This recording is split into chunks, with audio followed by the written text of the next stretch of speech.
I believe early detection is the key. It seems like now it's not if, but when you'll develop cancer of some kind, but you don't necessarily think about it when you're in your early 20s. This early diagnosis could be the difference between literally life or death. Had I not done the scan, I would have had no idea. I wouldn't have been sitting here, had no idea that anything was wrong in my body at this point.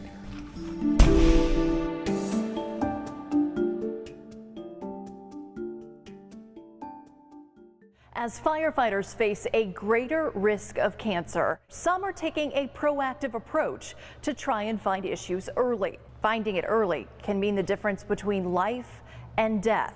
And there is one easy, affordable way to catch problems early, saving lives. My favorite part of the job is helping people.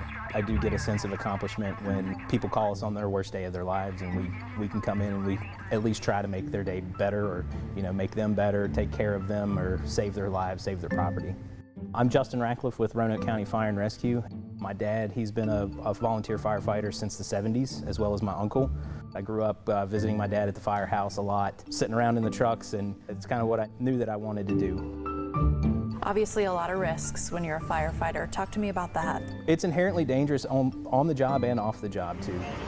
There's the obvious hazards of running into burning buildings and sitting on the side of roads for car accidents and being exposed to a lot of infectious diseases and whatnot, but also outside of the job, just coming back here into the stations, we're exposed to a lot of things that people aren't normally exposed to. There's a lot of research out now that suggests that our protective gear that's been protecting us through these fires and stuff like that are actually causing cancers in firefighters. Cancer is a leading cause of death among firefighters, and research suggests firefighters are at a higher risk of certain types of cancers. It seems like now it's not if, but when you'll develop cancer of some kind, but you don't necessarily think about it when you're in your early 20s. My name is Dwayne Knoll, and I'm the president of the Roanoke Firefighters Association, Local 1132. We've lost what I would say more than our fair share here in the city of Roanoke, in the Roanoke Valley, to occupational cancer. There for a while it seemed like it was becoming a frequent event. I was like, oh, so-and-so has cancer, oh, there's another one, there's another one. So it's definitely hit home. That's why it's so important to catch problems early. United Diagnostic Services sets up screening events across the country. For 1 week, they tested people in Roanoke. The 30-minute appointments examine 9 critical areas of the body, including the heart, thyroid, liver, spleen, kidneys, gallbladder, bladder, and the pelvic area. What kinds of things have the scan found? Usually the scan is to find cancer, but along the way we do find other stuff, such as cysts, stones, any other thing that's abnormal, we do find it along the way because it is a full body scan. My name is Chantel Barker and I work for UDS as a medical assistant. Your results take 10 business days. Everything will be sent to your email. How many scans have you gotten already? This will be my 3rd scan. Have they found anything? They found some things to monitor, know some things that I was unaware of, and had I not had the ultrasound, I would never have found out about. I have a heart valve issue that was found through ultrasound. If monitored and maintained a certain lifestyle, could probably never be a problem, but had I not known about it, it could have developed into a problem which ended up in open heart surgery. As a young firefighter coming into the service, I knew that there was a possibility that I could get injured or burn or something, but cancer was far, far in the back of your mind, or even unknown. Back in the day, it just wasn't something you thought about, but it's risen to the forefront, and we're starting to find out that we're a lot more susceptible to getting occupational cancer. The first year that they brought it here, I really didn't think much about it, but then last year they brought the scan back, and I said to myself, well, I'm over 30 years old, I need to start taking care of my health, I need to start keeping track of these things. Then about a week later is when I got the phone call saying that they had found some abnormalities in my thyroid, and that I needed to get some follow-ups from that. What went through your head when you got that call? Was unexpected, especially as young as I am. More or less, I had made up my mind that at some point in time I was going to end up with cancer. I just didn't think it was going to be this early on. You can see just how many issues this finds.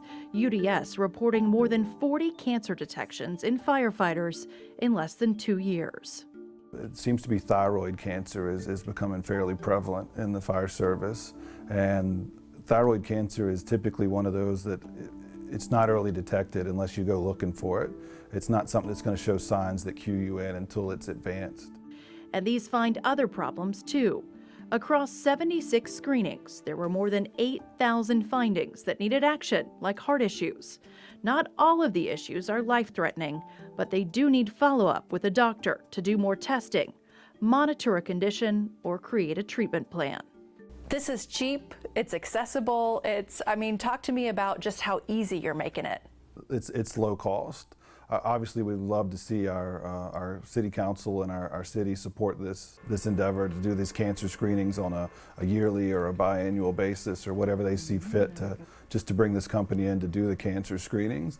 But the majority of our membership see right now that it's so important that they're willing to come on their own time and pay their money out of pocket to get this done because they've seen the results of how important it actually is.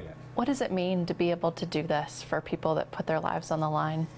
It means a lot because we are helping the first responders. We are helping people who are out there risking their lives.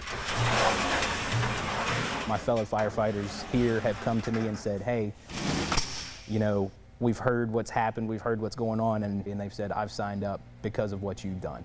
You were 100% healthy, you had no outward signs of anything, no symptoms saying that anything was wrong, and it did find something. I've taken the attitude that it's just one of these things that I'm just going to have to deal with, and I'm going to take it as every step that it comes, and the treatment's going to be the treatment. Are there any limitations? Is there anything stopping people from getting this done? No, I don't think that there's any limitations. I think the biggest setback or the biggest hurdle to overcome is for a lot of our younger people. They're like, well, I'm young, 20 years old, in my 20s, and I'm bulletproof, and sometimes it takes several years to learn that you're not, and to get it into their heads that how important this is. So what do you tell other firefighters? What can they learn from you? Keep a good eye on your health. Your health is the most important thing. And just because you're not experiencing any symptoms or you're not having any problems doesn't mean that there isn't something going on with you. Get the scan, honestly. That's the biggest thing, is get there, get the scan done, if not for just peace of mind. For me, that's what it was going to be. Justin says he's going to beat whatever this is and then come back to the job. Now, there is another limitation. These scans only go through 9 parts of the body. So if you have a problem somewhere else, the scan won't find it. Now, the findings are only shared with you. Nobody else gets the report, and they recommend firefighters get this scan every 2 to 3 years. Be sure to subscribe to Solutionaries to see all our latest videos right here on YouTube.